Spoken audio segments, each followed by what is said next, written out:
What is going on, everybody? It is episode 242 of Pop Culture Crisis. My name is Brett. I'm here with my co-host. Would you introduce yourself, please? I thought it was episode 243. What did I say? It is 242. Maybe I'm losing my mind. Okay, whatever. Hello, crisis actors. It's Mary. I can feel that this is going to be a great one. And we've got a favorite guest on the show today. Introduce yourself, please, sir. Hello, everyone.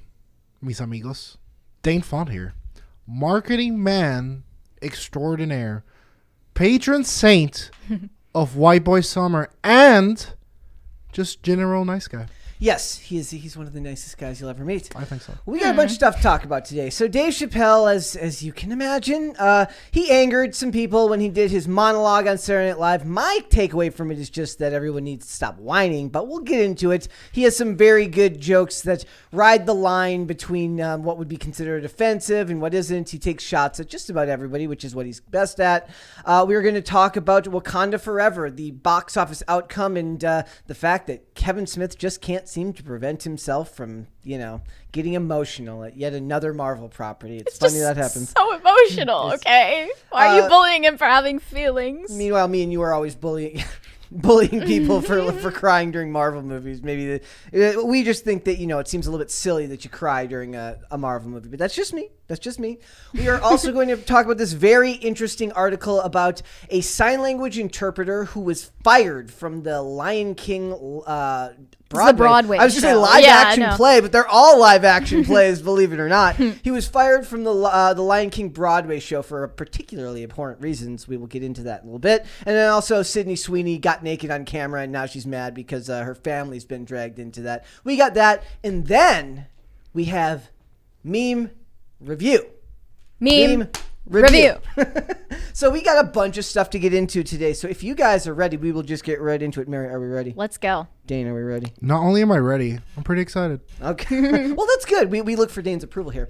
So it says, Saturday Night Live slammed for Chappelle monologue, quote, popularizing anti-Semitism. What was the first thing you thought of when you read that headline? I can't believe that this is a genuine criticism against his monologue when clearly he wasn't roasting Kanye in that monologue. He wasn't roasting Kyrie even. Yep. They were just casualties along the way. He was roasting a permanent class in Hollywood that, be they Jewish or non-Jewish people, completely deserved to be the butt of the joke for once, and they didn't want to allow that. Yeah, and he took shots at a lot of people. He took not just Kanye West, though Kanye West, I think, got the brunt of what was going on here. Kanye West, Kyrie Irving, Hillary Clinton, Donald Trump, a lot of things. Politics got brought into it more than I would have liked, to be honest. Like, that part always feels like I don't need it in my life. I don't need them, especially still talking about Donald Trump in 2022, about stuff from 2016 felt shoehorned, like he was doing it to meet the middle ground, to pull it back on this side of safe for TV. It was so PG, by the way. Yes. It was super Omega PG. Because he's very clever at his wording. Yes. And like walking along that tightrope that still allows you to be funny while on SNL. And I can tell that the length of his monologue, it's really abnormally long. Oh, yeah, for long. As long as SNL monologues are allowed to go. I actually just read about a monologue that Louis C.K. was doing in 2014 or 2015. And he openly said F you to Lorne Michaels because Lorne Michaels wanted to have him cut down on a monologue that was 7 minutes long. Yeah. Half the length of the one that Dave Chappelle just gave. Yeah. So you can really tell that given the length of this monologue and also the subject it touched upon, Chappelle was leveraging his power, the name recognition and the popularity that is totally organic. Yep. Over SNL, which does not have the same thing. SNL clearly needs Dave Chappelle and the audience he brings more than the other way around. As a side note, he's kind of famous for that. There's a comedy club in California, I believe it's called the Comedy Store, and I believe that one night he was asked. I think Dane Cook was supposed to go after him, and they told him to limit his set to like a specific amount. And so he did his set, and he usually goes like sometimes like 3 hours long, like he's insane. And to basically backhand the company for saying to limit his set, he goes and says, "Hey guys, I never do this, but I'm gonna go outside and smoke a cigarette. If any of you want to hang out with me, you're welcome to come." And the whole audience left. I mean, it's about giving them a taste of their own medicine. The people who think that they are in charge of this world, like comedy, entertainment, who actually contribute nothing to it, nothing to getting butts in seats. They want to tell the creatives what to do. And it worked because it has 4.3 million views in less than a day. The other thing that I thought was very interesting was the talk about Kyrie Irving. I heard nothing about. I didn't know this. This was an Amazon documentary that they were talking about. Yeah, Kyrie just posted this link to it, and it was basically some I don't know, Black Israelite type of documentary. No calls for Amazon to take said documentary down. Yeah, I guess. Imagine. He's also sort of like Kyrie's post was just a footnote in the larger Kanye story. Yeah, it was just the URL, I think, too. And also, there's a lot of framing going on. Like the more supportive articles framed it as he took shots at Kanye West, and he took shots at this and this. The ones that were less forgiving of him said that he was popularizing anti-Semitism, which is insane. Here's the thing. There was a quote in the article about the Anti-Defamation League that I found very interesting at the end here. It says, I just want to find this one and make sure I say the right one so I don't. Okay, yeah. Jewish rights activist Rudy Rockman called the SNL skit a meticulous and calculated move to desensitize the population from anti-Semitism, while New York Times theater editor Adam Feldman argued that Dave Chappelle's monologue probably did more to normalize anti-Semitism than anything Kanye said. You could make this about any group. Literally, like the jokes like that have been made about white people for the last however many years, including by Dave Chappelle. So the call that they're normalizing it is abhorrent to me, because all groups, either everyone's open for criticism and humor or no one is. And until that's back on the table, I don't want to hear about it, because it's annoying to hear that nobody wants to be told that some group gets special preference when it comes to comedy, right? That's why people get so abnormally angry when people get mad about comedy, because it's like, look, if I have to be the butt of the joke at some point, then you do too. That's fair. Fair is fair. And again, super duper PG. Yeah. Like it wasn't like Kanye that was like, I'm going DEFCON 3. Yeah. DEFCON. And it's DEFCON. Well, it's because Kanye is not going off for the purpose of entertaining people. He's going off because in the depths of like emotional instability that he's at, he feels like he needs to expose some truths. And Chappelle, his only aim is to entertain, to make people laugh, and that means targeting everyone. Yep. It means everyone has to be on an equal playing field. You can't be told that, this group of people, you can't make jokes about them. Yeah, it makes people You can't angry. win telling him to stay silent on something, because that will make him focus on it all the more. Also, no discussion of trans rights, trans issues in that opening monologue that I heard. I appreciated that he skirted around that issue, and also that none of the skits focused on that issue or the controversy surrounding it. Because it shouldn't be all he is. And then even after that, even after the episode has aired, people are still talking about it and weirdly reading into mostly the silence of this non-binary SNL cast member, Molly Kearney, and this also non-binary SNL writer, Celeste Yim. Was the writer the one that boycotted? Well, Chappelle's reps spoke to Page 6 saying that there is no evidence of any boycott from any writers. So and all of them seemed very excited about Chappelle's appearance and everything. But Celeste Yim, the writer who identifies as non-binary, posted this on their Instagram story. I'm trans and non-binary. I use they, them pronouns. Transphobia is murder and it should be condemned. Wow. That was relatively recently, and you can extrapolate from that, what might have motivated that post. So I'm sick of other than that, no evidence of a boycott, and I don't think that even if there was one, they'd get away with it. And I saw this tweet that was like so on point that said the SNL writers who boycotted, if they did, Dave Chappelle, ought to be Elon Musked, meaning mass layoffs. The first half hour was a Chappelle monologue that was funnier than anything on that show in 30 years. Yeah. I want to ask, can you read that quote again from Yim? Can you read that quote again for me? Yes, it said, I'm trans and non-binary. I use they, them pronouns. Transphobia is murder and it should be condemned. This is, I was thinking about That's this such a the other nothing day. statement to just throw on your Instagram story too. But I was thinking about this the other day. That is exactly the type of thing that would never work outside of transcript. If you say that in the real world, it comes off sounding ridiculous and stupid.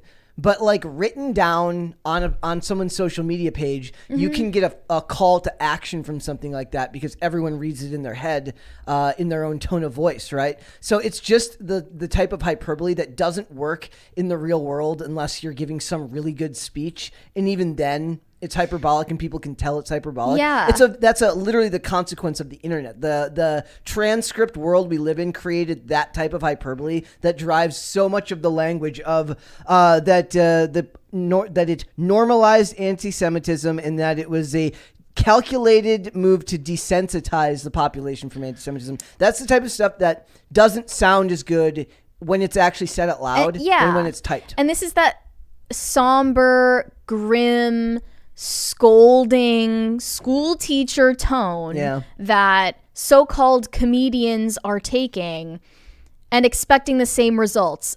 But this is why there is nothing recognizable as true comedy in entertainment anymore. SNL is one of the main culprits for that.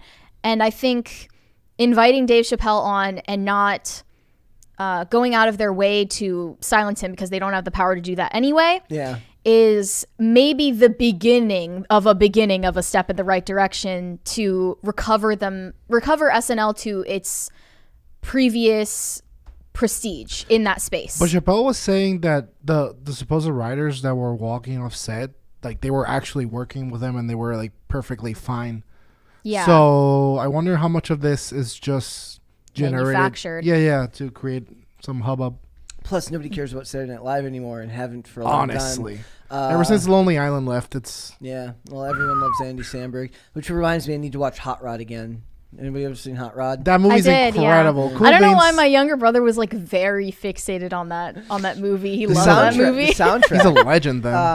Andy Samberg was a fantastic writer. So it's just another example of the thing that gets me angry is the fact that one group or another is allowed to insult everyone and then other people aren't. He also uses the point where he talks about I had Jewish friends, which made me think of when people saying I had a black friend. Like that's what that comes off as to me. Well, that's exactly why he said it. And also, that's like it's like we live in a culture now where you can just degrade that and say that doesn't mean anything. Where it's like I have a black friend and they're like, well, yeah, it sounds like something like a racist would say. I hope that if you one day, I don't hope this happens actually, but if you one day get in heat with the Latino community, you start parading me around. Like, listen. Yes, I will. That's mi amigo. I have Dane over here. Say how much you like me, Dane. I need testimonials from you if I ever say anything offensive. Which Red Dasovic muy bueno. you have to do it in that voice too. Yes, it's fantastic. He's like taquito, very spicy. I gotta wonder, do these butthurt people on Twitter with their pronouns in bio know that their anger makes his jokes funnier? Do they know that they're actually working in his favor? Because when I see someone saying Chappelle with the A in Chappelle censored with an asterisk, yeah, because they don't want it to be searchable. and when they say Chappelle is vile, Yeah. I laugh more. Yeah. Well, that level of hyperbole. They're actively working in both SNL and Dave Chappelle's favor by doing this, by broadcasting their outrage. And it's like you're on the same side as the establishment Yep. in entertainment right now. That's actually been something I've been pointing out to I was pointing out to a friend the other day. I said a lot of these people, it's really funny how they don't understand that they are now every bit the establishment, where they decry corporations while begging for jobs from Disney. They want nothing more than to tell billionaires to get in their place, but they only see legitimacy through the New York Times or the Washington Post or Disney or Warner Brothers, CNN. Like it feels like they're almost trapped in a way. Like they can't make it on their own, because if they made it on their own, they wouldn't need those companies. So it's like they always put, what happens in comics is like they put their name of like the comics they work on in their bio, which then explains why they have a blue check mark, even though nobody's ever heard of them. Right. So it's like they get all their legitimacy from corporations while trashing corporations. And I noticed it this weekend. I was rewatching Batman the Animated Series after Kevin Conroy passed away. And even that, there's a lot of like in some of the earlier episodes, there's a scene when Clayface, the character of Clayface, is created, where basically you find out that the leader of this company of Gotham Corp is like a bad guy. He's like getting a Humanitarian of the Year award. Well, like they're in like the lady that's announcing it outside of the front office of the building. The news reporter's like, and he's a great humanitarian, as like a security guard's like beating up like a pedestrian. Real. So it's like, even then, like when you think about that was made in the 90s, but it was still done at the behest of a multi-billion-dollar corporation in Warner Brothers. So they're trashing they're trashing big corporations while being part of a big corporation, and it's kind of always been part of Hollywood. So it's interesting to see that type of, I guess you'd call it cognitive dissonance in a way, like they don't realize it. Well, there are also always going to be cases where people think they're infiltrating a mega corporation for the greater good, and that's true. I mean, they think they're working against the interests of it, while actually they're just a useful cog in the machine. It's funny too, because that's they were talking about the Facebook layoffs, how like they laid off like 11,000 people, and they're like, but did anybody notice? I mean, I don't use Facebook, but did anybody notice Facebook not working? No. Because same thing with Netflix. Did anyone notice that the user experience on Netflix is different now that they've gotten rid of like 1,000 email jobs? Yeah, they were talking like it's all women in HR jobs. Yeah, like they don't have like actual jobs. It's like project it's an untenable situation. Coordinator person who like a diversity program coordinator. It's like, well, what about what do you really need more than just your head of diversity? And you just like come up with agendas for Zoom calls. Yeah, yep. That's pretty much it. Oh, they love Zoom calls too because they feel important. They're like hopping on my next Zoom call. Like that's like, we get it. You're proud of being an adult. Imagine how much like SNL writers' room suffered in its output from doing it over Zoom. Yeah. Rather than having like the chemistry of a bunch of people around a table. That happened talking when that one writer, remember we talked about it, like the guy was writing a scene for an episode of like 911. Yeah. And the guy made like not an anti-Semitic, or he made some type of like racist joke. It was it was a line that he wrote for a white character who was racist. That like obviously the racist character is saying something racist, and then the entire rest of the writer's room over Zoom was like shocked and appalled by this and ousted him. Yeah, it's like Papa because John. Context doesn't matter. Yeah, it's like Papa John. He said a word that you should not say to explain that things used to be different in his time, and then context didn't matter then. Context doesn't matter now because people don't think logically. This is why, like, even though Dave Chappelle appearing on SNL seems like a relatively small victory, it could actually be a sign that there's like a new beginning on the way for comedy. Because like what works. Yeah. Like normally what they want out of a monologue before this is just jokes cracked at the expense of like audience members who may be watching. Yeah. And now they're learning that like being outraged against the common man doesn't actually land. I keep telling people, and everyone gets super annoyed at me when I say it, but like woke is going to end. Like it's untenable.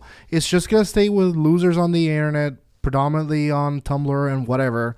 something horrible and out of this world will replace it, and we'll long for the days of wokeness, but we'll have a nice period. You know, Are we sure something better is going to replace it and not something worse? Oh, I Something said worse. something horrible. The Like only thing that But I some can people see, are more optimistic than that. that's sweet. Me and I you don't have know. discussed the fact that it may take the fact that eventually one day the people that are at the top of these companies will be smart enough to know, because they'll be closer to our age, or I mean they'll be older by that time, that they'll understand that 20 nut jobs on Twitter does not equal the populace as far as like where you need to take your cues from on what to make and what to not make. So if you just because you get 20 outraged emails in a row does not mean that the product is something that you should pull. It just feels like a lot because you're one person fielding a bunch of emails. But in the grand scheme of how many people actually took in that media, was that a lot? And I think that a lot of people that are at the top of these companies now don't understand scale. And when we, the royal we, began looking to comedians and entertainers, actors, actresses, singers as a guide for our collective moral Yeah. compass, that was the beginning of the end. I would agree with you 110%. I don't know what will replace that structure, but like... That was a particularly sassy finger Well, point. somebody pointed out this. Brett always says 110%, and I just did it Oh, right there. Damn it. Well, lean guess into it. lean Say into it it. more often. Like then. I said, I told you that story about the friend who's like, I don't look up to actors. I look up to people that deserve to be looked up to, like Stacey Abrams. Oh I was my like, God. I was like, we got screwed. at least look up to someone who's dead, right? How about your parents? Is that a standard? I mean, it's better than Stacey Abrams or Louis C.K. Are those our only? How about If they somebody deserve you've met, it. somebody you've met, somebody you actually know in Yeah. the real world? Let's go to super chats. Who do you look up to, Brett? That I'd have to field that question at a later time. I'll let you know later. The Stoics, because I'm not stoic and I wish I could be. Stoics. Let's go to super chats. I got the page frozen. Okay. Yes. So Okay, wait, I got it. Got it? Okay, All right. Mandalore said. Mandalore approved this message. well, thank you, Mandalore. That was before we even started Yeah, the show. and yes, thank you very much. So he was approving a message that wasn't even there We yet. have, yeah, he was that. He trusted us that much. Carnell said, "Ola Dane, sup Brett, and Mary, hail to thee." Is "Hail to Thee" better than "Hail Mary"?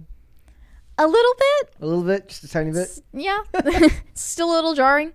Shimmy Shelley said, "Ultra Orthodox Jew friend said Dave was hilarious." You just have to learn to take yourself less seriously. What group you belong to does not Define dictate, you. what you find funny. Exactly. Simple as. Rega Tan said, "Game Awards voting opens. Guess what I'll be voting?" What will you be I voting? didn't know about this. I'm gonna take a wild guess. He's gonna vote for Elden Ring. My guess would be Elden Ring. Yeah. Dane, you wanted to make the announcement about Pokemon. You wanted to mention that since we're not doing it today. You wanted to talk about it? I mean, it's pretty old news by now, Yeah. but after 25 years, 10-year-old Ash Ketchum has become the Pokemon master. Did you see that there was a great meme? It says the corporations finally have the employee they've been looking for, a 10-year-old with 25 years of experience. Yeah. Bad, but I don't know. It really, so that anime came out when I was super young. Yep. And it's crazy that it was still running to this day. And people, I mean, always would clown on him. Like, he'd never win. But when you think about it, he's always makes it really far. He's a child. And if you've ever done anything competitively, it's pretty impressive when you think about it. So props to the fictional character for accomplishing his goals. More so than me. Prof. Waffle Sensei said, "What does trans and non-binary mean? You transform from not a woman into not a man? Help." I actually don't know believe the trans answer. is the umbrella term that they say covers both non-binary and binary. But once again, it's all artificial anyway, so who cares? It's just exhausting. It's just a big melting pot. Yeah. Is that all? Mm-hmm. There's more here. We got more here. Really? Yes, we got more here. I guess I'm having technical issues. Okay, so we've got Tacty Platty says replace woke with big avocado activism. He's right. The avocado industry is taking us out one by one. It's a conspiracy. It's a conspiracy, and frankly, I think the hippies are behind it. The Ians, as I call them. Dragon's Talon 1001 says, "Can we start teaching elementary kids the sticks and stones saying again?" Yeah, that's a really funny one. That people like discount that saying now in an age where language and speech is violence, not speaking is violence, and hate speech is a thing, even though nobody can actually define what that means. And maybe that's the most frustrating part about it is like as soon as somebody brings up the term hate speech, I'm just like, what does that mean? The new sticks and stones is sticks and stones may break my bones, but words are literally murder. There you go. And say it just like that too. Yeah.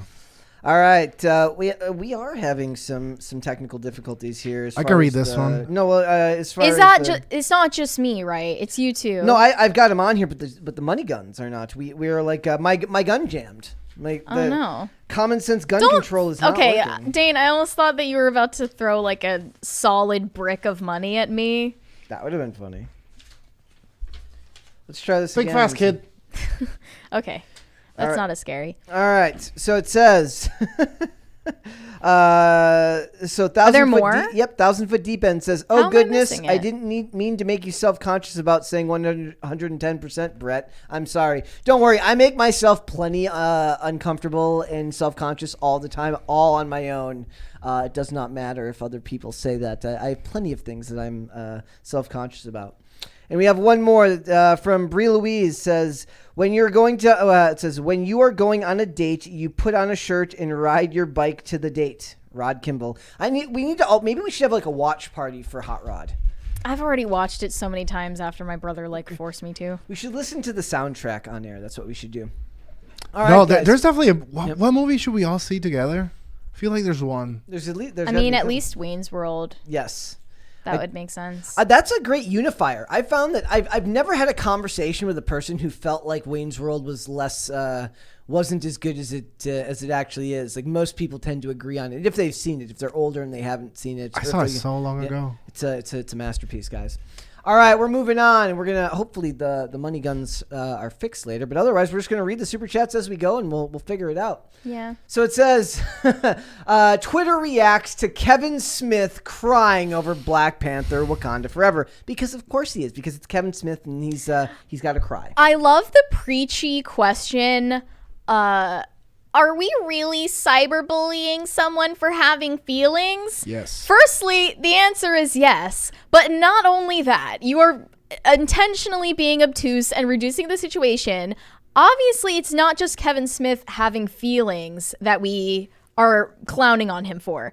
We are clowning on Kevin Smith because he decided to not only cry at a Marvel movie post-credit scene, cringe to begin with, but he took out his phone, took a selfie in the theater with the flash on, and then proceeded to post it on Twitter for likes and upvotes. As a man. As a self-respecting man, and also just like someone with the courtesy not to have their flash on in a movie theater that's dark. I have no problem with the man crying during the movie. I have a problem with the man like taking attention a photo seeking of it for and it. Yeah, that's very feminine. Yes. It's very feminine. Yeah, and it's really just kind of rude. And also the picture is absolutely disturbing. I don't see a soul behind those eyes at all. Well, I think a lot of it is like, remember if you guys remember, he had a heart attack or something years ago, and he had to lose a bunch of weight, and it seemed like after he lost all that weight, he like couldn't control his emotions. That's interesting. Maybe he unblocked one of those chakras. Could have been. So it's also, but it goes hand in hand with what we were talking about last week, which was that there's a lot of fakeness and fake emotion, fake connection, fake any type of human experience when it comes to Black Panther and Marvel, and not even Black Panther, Marvel in general. This one actually, in fact, I'll actually quantify that. This one makes more sense to me if I was to buy it. This one makes a little bit more sense to me than the other Marvel movies because people do develop slightly uncomfortable connections with actors and characters that really shouldn't be a thing in current year, but they do. So the death of Chadwick Boseman could have led people to have that type of emotional connection. But Kevin Smith is the boy who literally cried wolf. He just cries over everything. So why would I buy it? He's like the Jordan Peterson of the film industry, maybe. I mean, but Jordan, I mean, like the thing is, but with like none of the real sincerity, because this is clearly just a ploy for attention. And white liberals he said, just saw Black Panther, that mid-credit scene worth the price of admission alone. White liberals really, really love to show how much Black Panther in particular means to them. Yeah, like and I gotta say it's kind of sus. One of the quantifiers that I saw, Zach from Comics Matter said, Black Panther is for white liberals who listen to NPR and love to go see slave movies. Yeah. Awkwardly specific, yet weirdly accurate. telling. Yeah. And you know, maybe you disagree with me, Brett, but like I did not feel that palpable level of emotion in the theater when we saw that mid-credit scene at all. I mean, I didn't. You weren't in tears? Like there wasn't a dry eye in the house. No, but like I did not feel like that was a heavy moment in the theater at all. Maybe I'm just not in tune with that. I mean, it was done with the really tight close-ups on Shuri's face. I will say that Letitia Wright did a fantastic job of portraying that scene, but I liked it more before they even brought, spoiler alert, before they even brought on his son, before they even brought him into the shot. I liked it more when she was just burning the funeral clothes on her own. And then, like, I didn't need the rest of that. If anything, I felt like that was the nephew reveal was over the top. Yeah, not needed. Well, yeah, I'm saying like if she had just burned the clothes herself, that would have been enough of a connection back to her mother that I thought there was enough emotional resonance there that they didn't need to hammer it home with like he's also got a secret son. The soap opera storyline of he has a secret son that nobody knew about. When against all logic is just part of this is part of this heritage now. It didn't really make any sense. I just want to read this critical drinker tweet. He like quote tweeted Kevin Smith and said, Kevin Smith acts like being a complete feline is a badge of honor. I mean, you almost have to admire his dedication. He's really committing to the bit of being a complete and utter pansy. And then somebody has a screenshot here of all the Kevin Smith crying things. Like taking a selfie of yourself crying and posting it on social media. I'm sorry, never defensible. Never defensible. Also, like, are there really that many? If a woman does it, it's just emotionally manipulative. If a guy does it, I don't even know what it's supposed to be. Or it's like I look pretty crying, which is weird. But like, if you think about that thought going through a man's head, it's just kind of questionable. But then I was surprised to see a lot of people coming to Kevin Smith's defense. I mean, that doesn't surprise me. It's is this like a thing? Like he has a big like fan base. Oh, Kevin Smith defending this behavior. Kevin Smith is a huge deal. In and Hollywood, some people even made this political.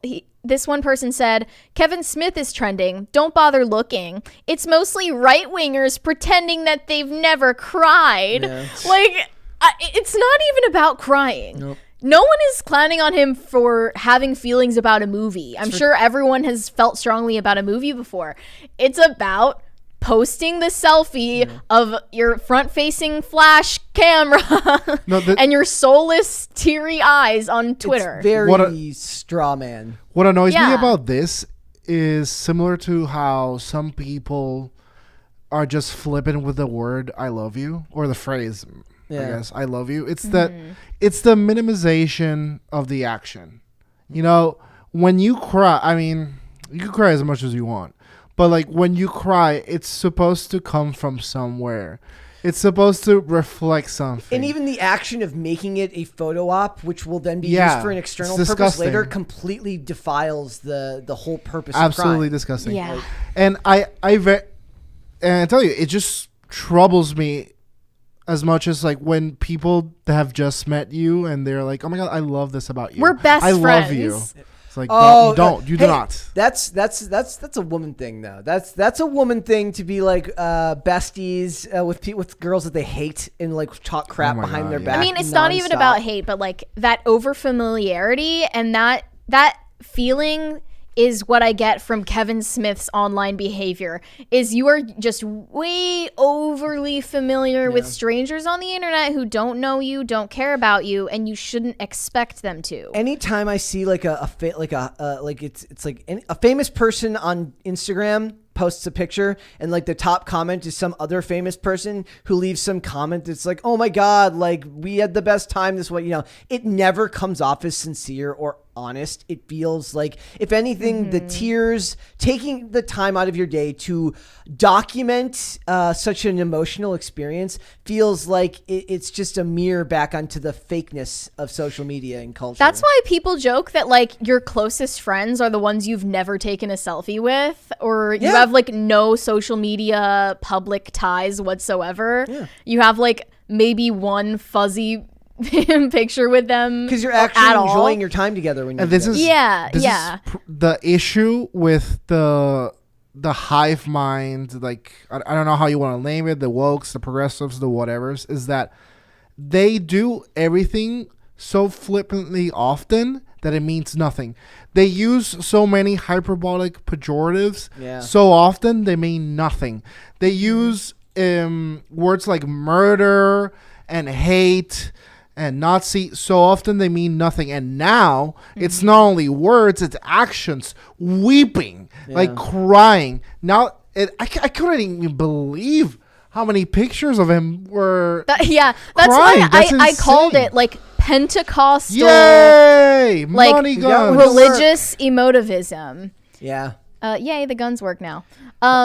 Another, like, speaking of words meaning nothing, another tweet said, Kevin Smith hate is so forced and fueled by toxic masculinity. There we go. I get not liking his movies, but he's one of the most genuine guys out there in How do Hollywood. you know? You don't know He him. just loves fiction, movies, and fantasies. He's just a big effing nerd, and for some reason, that pisses people off.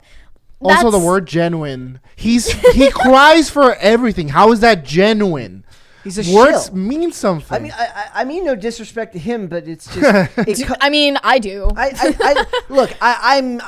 find the posting of the photos a little sus. I do believe that he has a lot of genuine love for these properties and these franchises and this culture. He grew up creating stuff that exists in that space, but at a certain point, it just feels like you're a shill. And he got into fights with Clownfish TV when a lot of the spoilers were coming out for Masters of the Universe Revelations, and people were like revealing spoilers. He's like, that's not true, and it was like attacking them on Twitter. And I always think it's funny when like extremely famous celebrities attack YouTube channels and then the stuff gets proven right, and all of those things got proven right, and then he kind of had to eat his words later. The big thing was like he said early on, he's like, I'm a huge He-Man fan and I can't wait to work on this property, right? And then somebody found a tweet of his from like 2013. He's like, I was never the biggest He-Man fan, but there's a so-and-so event going on at this place if you want to go check it out. And somebody's like, that doesn't make much sense. See, that was better.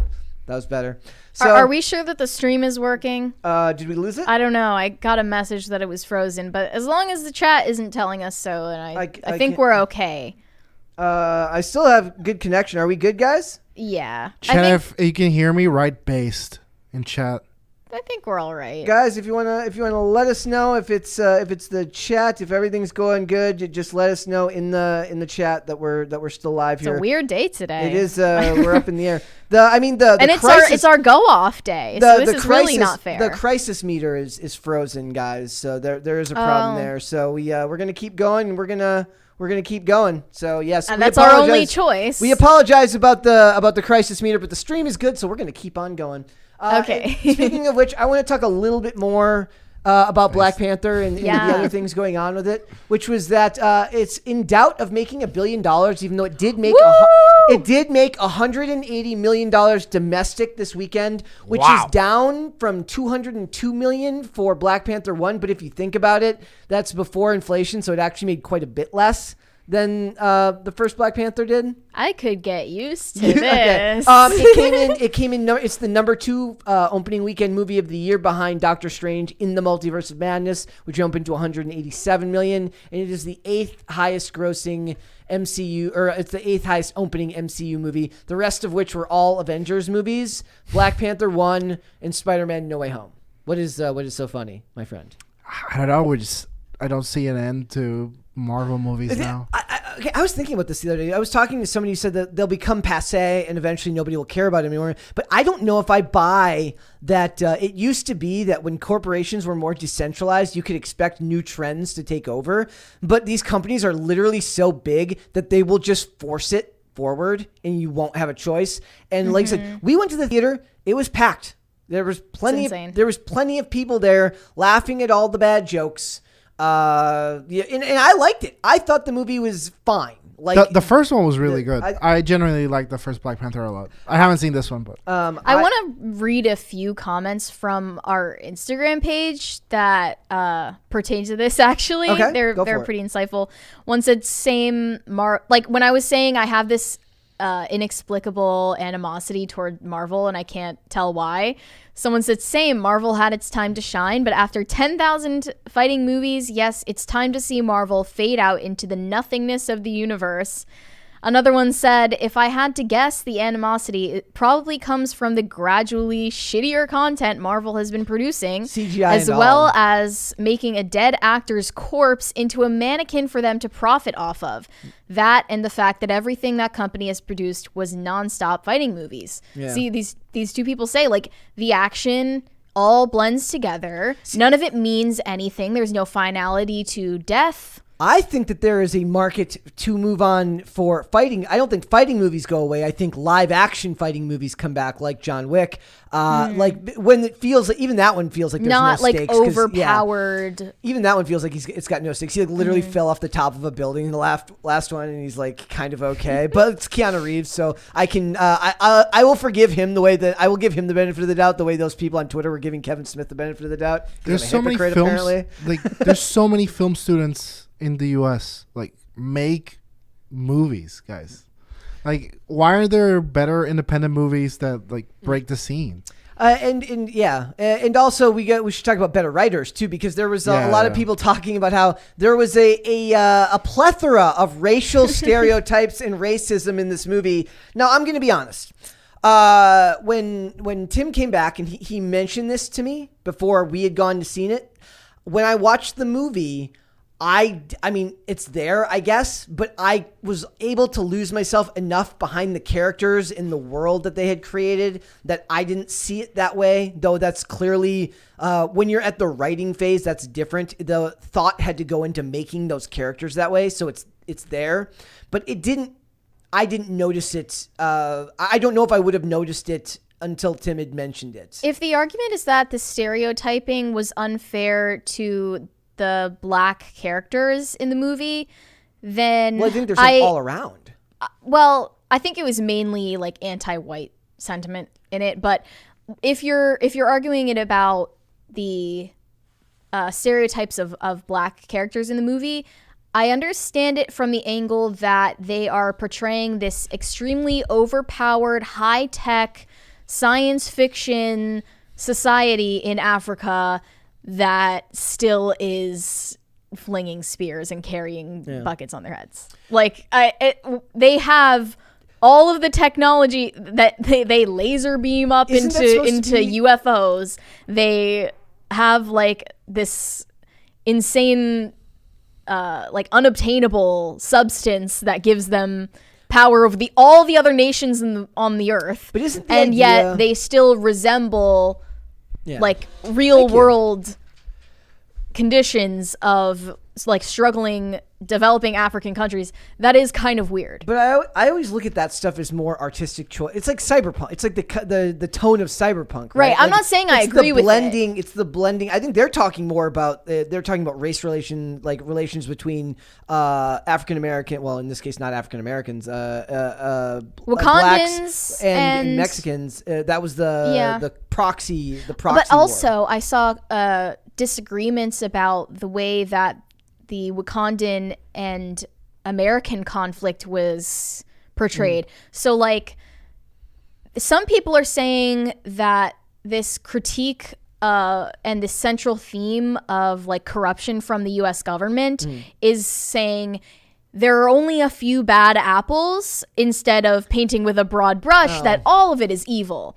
And then I saw this post with a screenshot of Val, the director of the CIA in the movie, saying any future project involving this character is going to have so much propaganda, it's going to be insufferable. At first, I agreed with it, but I didn't realize that what they were asserting is they think that this movie had pro-US propaganda. Insane. Well, like that's not even close to the truth. The idea that that Martin Starr that he could be a good guy, but then there's bad apples in the government. I mean, the same thing with Captain America: Winter Soldier. Is that not reality? And that's it. It's funny. I have a love-hate relationship with those genres, right? Because I can watch all the cop shows, all the military shows I want, and understand that what I'm watching is good storytelling, what I consider good storytelling. But when you think about the realities of the world we live in, it is a form of propaganda. But right. But I'm not looking at it in that context. I'm looking at it in the context of somebody creating characters that are worth aspiring to with situations that are worth overcoming. And that's a beautiful thing. Mm-hmm. I don't necessarily think that writer is out there to get me to recruit me for the military or to be a police officer. I think they're just markets that people have saturated, and there's money to be made there. And the money's to be made in creating good characters. And to be good characters, you have to do stuff that people would want to see. And that's to be heroes.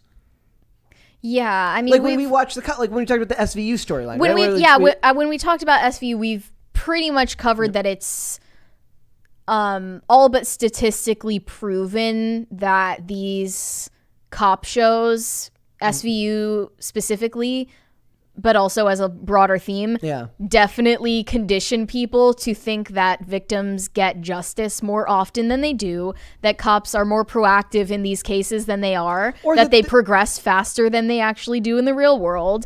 And give them like overt senses of justice that may be there in a real person's underpinning, but not necessarily there in some self-righteous way where they stick their chest out to the air and talk about getting justice for people. That may be important to many of them, and that's why I have a problem with people not understanding that there's a fine line there, and that there's nuance that's worth talking about. That just because that you enjoy that material doesn't mean that you aren't blind to the realities of like that there are bad cops, there is bad aspects of the American military industrial complex, all these things. And the same thing would go true here. Like, I do think though that these companies, when Disney makes these products, whether we like it or not, these are pro-establishment people that do love they're still pro-establishment people. There are warring establishments, and if anyone is trying to argue that Wakanda Forever is valorizing the US government in any way by having this bad apples theme, that's completely off base. Like, not even close to their intended purpose in the movie. And this tweet pointed it out. It's kind of unlikely. Wakanda Forever pretty explicitly says the idea of America destabilizing countries is wrong, like they're the colonizers, and Val is obviously a villain. There was no ambiguity to it whatsoever. She literally said, I can't wait for people to die. Like later on in the movie, like they threw that line. That wasn't the line exactly, but it was something like that. And that was like that screams of that scene where I love these things in movies. It's like, have you ever seen the Cinema Sins where they do the bad guys suddenly a rapist cliche? Sorry for the R word. Like it's like a cliche, but you have to do that one thing that makes the character so unforgivable because it makes the story more easy to delineate who's the good guy and who's the bad guy in situations that might be otherwise more morally ambiguous. And they had to add that line to her to make you understand fully that she's not the good guy. Which is insanely counterproductive because typically, at least for me, the best pieces of media are those where you somewhat understand the antagonist's motives and you somewhat relate to them. And you're like, man, like it really sucks that these series of events had led you to this point, to I this go- inevitable point almost. I go back and forth on that. I do understand the draw of characters where it's like every bad guy is the hero in their own story.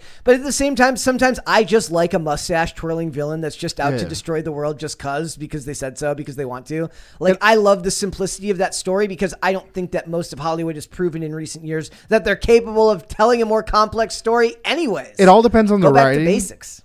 I think it all depends on the writing, but at least the scripts there were the most high quality for my taste. Yeah. I think the best villains, usually it's when it's an ensemble of villains and they somewhat collaborate because their interests convene.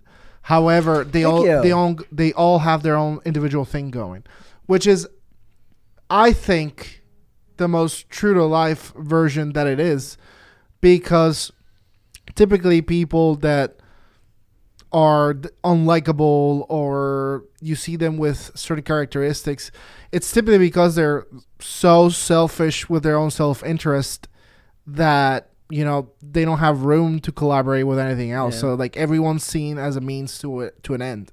And those are the type of villains that really enthrall me. And here's the other thing, Mary, that this is why I don't think that we can trust people to really understand that type of nuance, because we are in a time now where everything is so simplistic that now just because Shuri and Riri Williams were like cool with one another, that means they must be gay.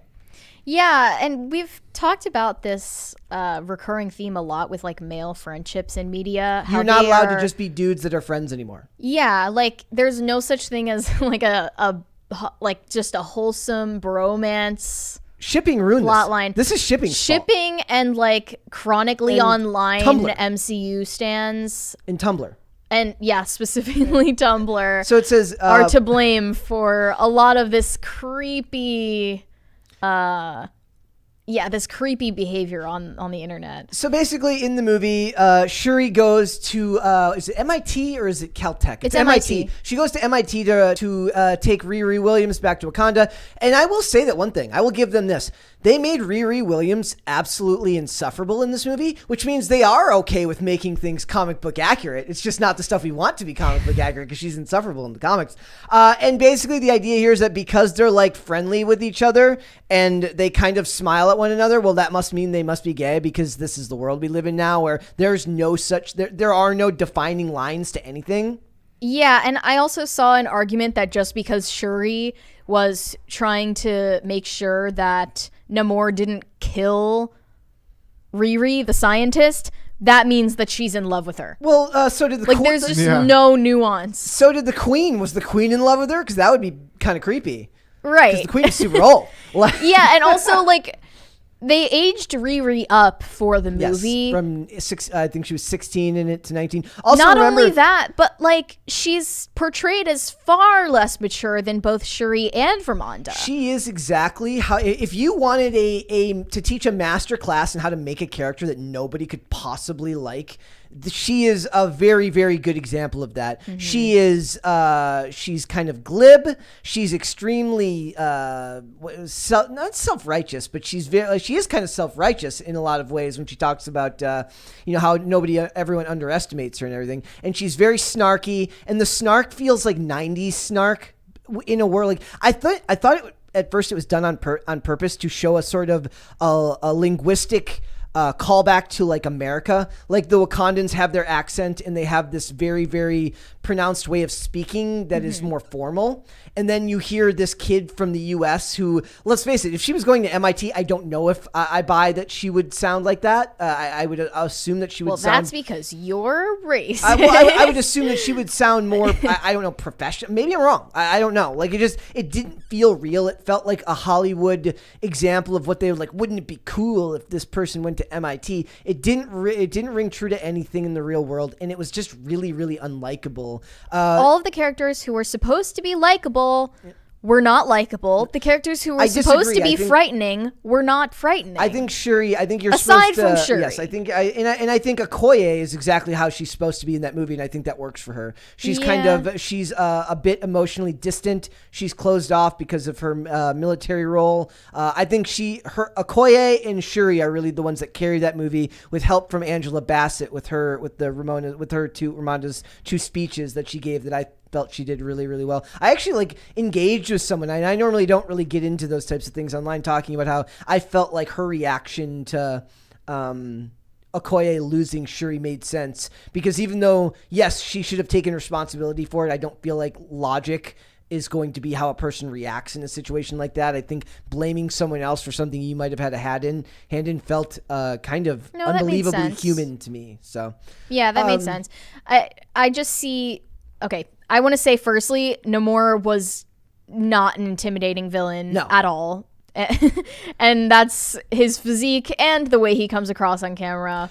But there's this warring faction of the ones shipping Shuri and Namor, and the ones shipping Shuri and Riri, or Shuriri, which I just learned today is actually the ship name that they used in the canon, like in the actual comic books. This was part of the plot. I don't know how it progressed or where it went. I did not read the comics, but they look like trash anyway, so I'm sure I'm not missing out. But someone tweeted, there's just this disturbing level of investment, emotional investment in it. Yep. That I find secondhand embarrassing. Someone tweeted, Ryan Coogler, can you please confirm that Namori is not a thing and that Shuriri will be, so I can move on with my life? Yeah, it's that stuff is always. I've always thought that's a weird. Even me, in my most not good parts of my life, never felt such a connection to something that I had to feel like it was a second hand, I was actually part of their lives. Mm-hmm. Yeah, just weird.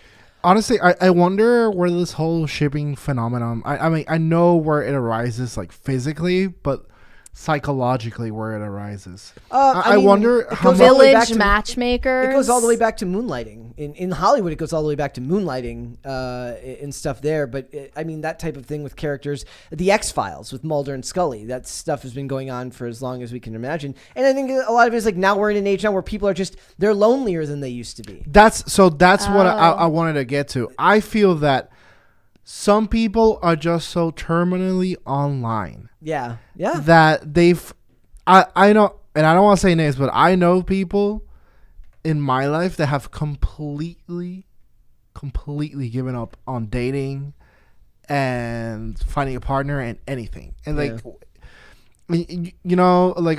want to be the annoying Latina aunt who's hey, mijo, when you get married? But they should just, some people it's I don't know, I don't think it's ever gonna happen, and I'm okay with that. And these people, don't tell Mary that. I feel like some of them I won't. It's just between us. She's gonna tell you that you gotta do your part for society, right? Yeah. Anyway, brings back memories, and I got so sidetracked by that. But these people, they've given up so much on their own personal development that it's well, at least it's my favorite character.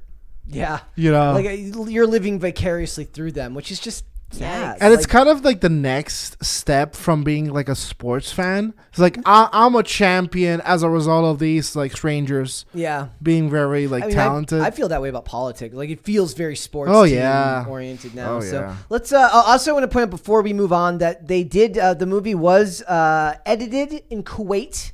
But all the other releases, Saudi Arabia and other Middle Eastern countries, the movie was released with no edits made to it. So because the scene that featured the lesbian couple was literally a blip on the radar. Yeah, and it's gonna change Ghana forever, says Michaela Cole.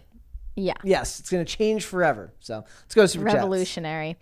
Wayward Soul said, "My fave is gender void. It's totally metal. Yeah, if your gender is void." Nothingness. Based. Is that a thing? Gender void? Apparently. I've never heard that before. I mean, no, it's not, but yes. ? Waffle Sensei said, Tim said Black Panther 2 was racist towards Mexicans. I didn't get that vibe. How y'all feel about that? It wasn't. I didn't feel that It way. wasn't. I didn't, like I said, I could see where they got that. Where that. I mean, we could get into the detail of why he but- thought that, but then we would get banned on YouTube, right? And, to me, I didn't feel that way. I felt like they did a good enough time building up the story of these people as individuals. Like I at least understood what Namor's. I don't even like saying that. Namor's what his motivations were. And Shuri's motivations. Like I felt like we got enough time with each of them, however minimal it might be, that I looked at them as individuals and not as part of their groups. So a lot of people shipped Shuri with Namor because they thought, like, when he proposed that alliance between Wakanda and Talokan, that he was also like proposing a marriage. they just do it, and the movie just ends. Like that's the realistic ending, right? That's how it's normally gone in history. Let us come together to save our kingdoms. Based. Yeah. Christopher Poole said, "Hey, first time watcher here. You guys aren't bad." Well, thank you, Wow, Mr. Poole. That was very kind of you. I don't know what that blue wrench means in your name, but if you're a first time viewer, that's fantastic. Kai Rain said, "Brett nailed it with the crying comment." I forget which comment that was. Nailed it though. He nailed it. Yep. Yeah. Basically. No context needed. Oh, birth control. Birth control. Dana's about to take his birth control. Yesh said, "Come on, Mary. Masculinity is literally murder." See? A lot of things apparently are literally murder, except for murder. None of that would matter if we I'm just always got rid of learning. the internet. Murder's murder. In signs. Like, no, because you can, then we get into the abortion debate. Let's move on. It is what it is. Woo! Getting spicy. DT Mega Doo 97 said, "I bet Kevin posted a selfie when Stark said, 'Love you 3000. Also, Mary, can you say Big Chungus again?'" Well, You just did. I just You did. So there you Congrats. go. I offer Kevin Smith the chance to make it a year without crying while watching some type of mass marketed consumer pop culture. Not even that. Just like make it a year without posting about it. Yeah. Well, no, I'm can not. still cry. No, that's what I'm saying. Okay, yes, you are much better than me. Yes, that's what I meant. Not that Just you can't hide cry, your feelings like just the rest of us. be a- Jeez. Be a man. Be a man. Be a man. Carnell said, "Why is it when critiquing anything in fandom, those who defend it tell you to go cry about it? But when somebody openly admits to crying over a fictional story, they are looked at as having feelings." Yeah, interesting that double standard. Yep. If you're mad about the source material you loved being trashed and made into a gray sludge, Take that, you incel. then take that you incel and go cry about it. But Kevin Smith is valid. Okay, okay. Because he's part of the mainstream. As long as you blindly praise the product. Okay, cool. You're allowed to have feelings as long as those feelings only go one way. Sassy Mary is best Mary for sure. Like, it's not even close. It's a go-off day. Waffle Sensei said, "I actually did think Namor was concocting a marriage because he gives Shuri his mother's bracelet for no reason. Worst plot hole of the film." Yeah, that might have been in the original script, but like taken out so they can leave the door open for the lesbian romance plot. Yeah, they're like, we'll see where culture is in 5 years, and then we'll figure it out then. Right, exactly. Well, no, we'll see where the culture of Saudi Arabia Yeah. or China is at in 5 years. Maybe Then in we'll advance. talk. I mean, I was having a discussion with somebody when we left the movie, with Kai when we left the movie. I said a lot of things that might feel like plot holes or things that they leave open-ended are literally just there because they're making 9,000 things at once, and they may need to introduce it somewhere else. So I mean, marriage, that was what I got from those interactions when they were in Talokan, not Atlantis. So, all right, guys, we're moving on. This is very interesting and kind of infuriating once you get into it. It says, White Lion King sign language interpreter says that he was ousted over his skin color. He was a sign language interpreter for The Lion King on Broadway, or he was supposed to be. His name is Keith Wan, I think. He's 53. He's got 10 years of experience working on Broadway as an interpreter. And Fun fact, He's white. Fun. Well, yeah. So he's Just gonna put that out there. And the director of accessibility programs, Lisa Carling, basically said, "You can't do this." Right after they hired him. An internal email read, Keith Wan, though an amazing ASL performer, is not a black person and therefore should not be representing Lion King. So he not only said Why not? should not be representing black actors in Lion King, but Lions? Lion King as a whole, he cannot represent any of the characters in it, even though it is a diverse cast of white and black and other races. I'm so confused. I just want to ask, firstly, when did lions get races? Yeah. Okay, they're animals. Thank you. Secondly, how absurd are we going to make this situation? Are we going to have a black ASL interpreter for all the black actors, a white ASL interpreter for the white ones, and then all the other races who are on the cast will have their own ASL interpreters who interpret only their lines? Well, think about gender. Well, what if will only men represent male characters when they do ASL recreations and things? How far is this gonna go? Have you ever seen the video of the poor ASL interpreter who does the Eminem concerts? And she's just she goes like 900 miles an hour. Yeah, she's going half. I've seen that. Yeah. Like imagine like or like Megan Thee Stallion ones. Oh my gosh. Did she need to grow up in Detroit, Michigan on 8 Mile to understand what Eminem's lyrics meant so that she could accurately portray what he's saying in songs? No, because this argument is stupid and you're just a bunch of racists. So he filed a Title VII complaint with the federal government, and hopefully he wins. And really? Yeah. I thought he was just suing the nonprofit. It says he's suing the nonprofit Theater Development Fund over racial discrimination after he was told it was no longer appropriate to have white interpreters represent black characters for ASL Broadway shows. Are they saying just black characters because the actors portraying the characters are black? A few of the leads are black. Not all of the leads are black. Some of them are white. So it's really just that he can't interpret for any of them just because some of them are black characters. But again, it's like CGI animals. Well, they're not. It's live. It's live action, but the CGI live action from 2019 is literally just animals. So, but the voice actors in the 2019 version were like Donald Glover as Simba, right? Yep. And James Earl Jones still as Mufasa. Like, I guess race swapping a voice actor means that lions have races now. I also found this quote really, really interesting from Shelley Guy, the director of ASL for The Lion King. Says she called for Carling to get rid of all non-black interpreters, according to another email obtained by the Post and cited in the suit. I'm assuming it would have to be under Title VII, though, right? Because that would be the you can't discriminate based on race or religion. I don't know. I guess so. We should hire him, have him in like the fourth box. Yep. And he should we need a pop culture crisis ASL interpreter. I took sign language in high school. I forgot all of it because I'm deaf in one ear. So my mom thought it would be a great idea. My dad thought it'd be a great idea for me to learn sign language. Unfortunately, what they didn't know is it was first period, and I wasn't really awake much at first period when I was in high school. So I don't remember much. But yeah, this poor guy. So it says he was shocked when he received an email from Carla, and remember Carling, who sheepishly asks him and another interpreter to leave the show due to the current social climate. That is made up. Nobody was complaining about this except for your racist employees. Well, now that they fired him and this situation has come to public attention, now there are some like activists for the deaf community actually getting behind the decision.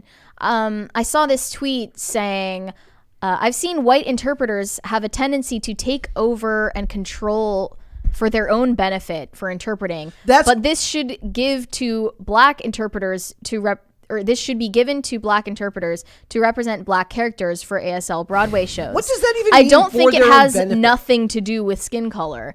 They just openly say that. And then they also added, Keith Wan, a white interpreter turned into Fox News, crying, playing victim to gain attention because of the fact that he got fired from Lion King. So Playing It shows victim. he doesn't really give an F about deaf and black communities. Wow. This is disgusting behavior. Dude, this is the world. Like, you being fired because of your skin color and not just taking it means you're the bad guy. And this is How dare he? likely someone who is actually like a social activist for deaf people. Yeah. And even they are, falling in line with this decision And I guarantee made by you- people who don't care about their interests. They only care about avoiding backlash. This is so hyperbolic. It sounds like a South Park episode. Like, this is so wild.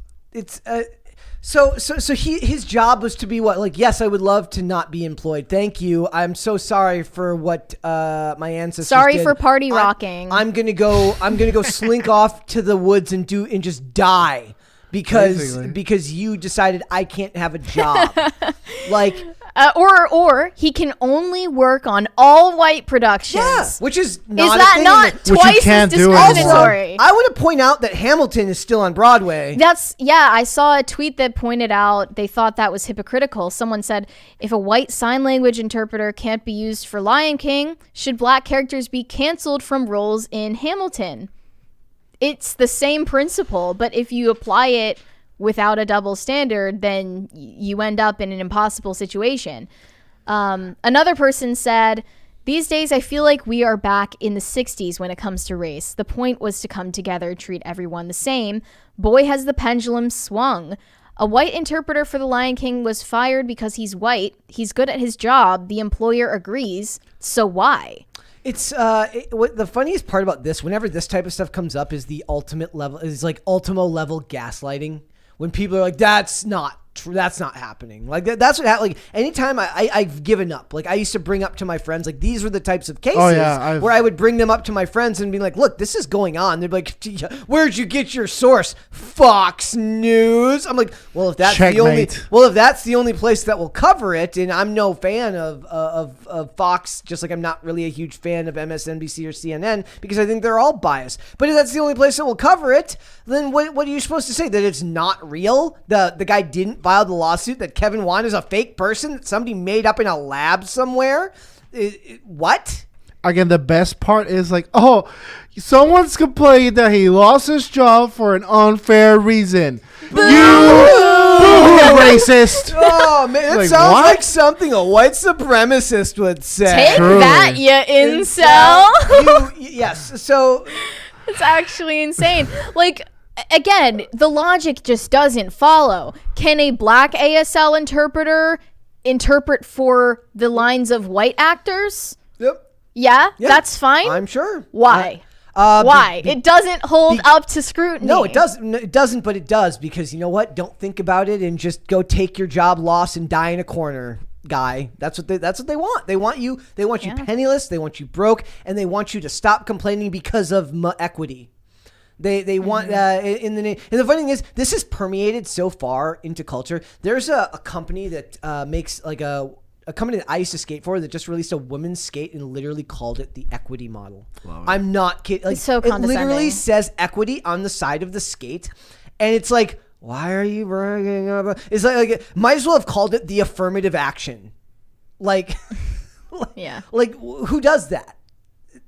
Yeah. No? I mean, at least they didn't make it pink. No, it is. Oh no, it's There you go. Whoa, okay. No, it's dark. It's like lilac purple actually. But they do release a pink one. purple. Well, it's for it's. Here you it's- go, girls. Here are your Barbie skates. Well, You're a otherwise there would skater be- Barbie. You can do anything. I actually don't. I actually disagree with you there, because I think then it's like saying it's like then you're supposed to just change it just to subvert expectations. What if women actually do just want pink skates? That's fine. But then don't call them the equity skates. And the real Here's difference between them is ASL that- language interpreter Barbie. Yes, that's you what it can is. be anything you want to be. as long as we fire a bunch of other people first. It's just incredible all the places this faux outrage has reached. Also, the other one was a woman. She should have been like, you would dare fire a woman? She should have done that. She should have used you have to use their own internal logic and intersectionalism. Well, yeah, but against them. there's a totem pole, and women fall lower on it. Hopefully that red pills this lady, right? Where she's like, maybe I'm not. Never does. I always laugh at that when I'm like, oh man, they're like, that person's really going to understand what's going on now. I'm like, no, they're not. They're going to think this is an isolated incident, and it's not an isolated incident. But let's face it, Broadway's kind of nuts. Broadway's always been kind of nuts. True, but I'm guessing there's not a lot of sign language interpreters. Just going to be a wild guess of mine. Pretty small market, especially not just sign language interpreters, but ones who can perform that way. Yeah. They are actors in their own right. There aren't that many of them to go around. So I can't imagine that this is a road they want to go down. How dare he go on Fox News and complain? Also, about this is getting just fired. showing that they're continually reimagining The Lion King to be a story of representation that it was not originally intended to be in the 90s. Thank you. Woo! Was that our first? That's our first. Thank you, guys. If I'm not mistaken, the first voice actor for Simba was Matthew Broderick. Yeah, Matthew. No, was it? No, it was. Okay. It was Matthew And Broderick. young Simba was Jonathan Taylor Thomas from Home Improvement. Yeah, so it's like I understand. Woo! Thank you, guys. I also did not know that Moira Kelly portrayed Nala. Moira Kelly, who was in Everwood, and then also in the underrated teen drama One Tree Hill. If anybody ever saw One Tree Hill, no? I did. I just don't remember it. She played a mom in that, so she must have been quite young at that time. They're reinterpreting Lion King because these events take place in Africa, for that to mean that lions are the equivalent of black human beings. Or it's almost kind of insulting. Yep. They're animals. Well, remember, I used to make that joke. I was like, we need to make no movies with human beings for like 10 years. We need to But we can't escape it, Brett. This is what I've been telling you. That's the worst part. You can't win. No, you can't. Because then it just becomes about representation in voice acting and in ASL and in all of this other stuff. So you're going to be intersectional, and you're going to be angry at your fellow human being, and you're going to like it. They say you're not allowed.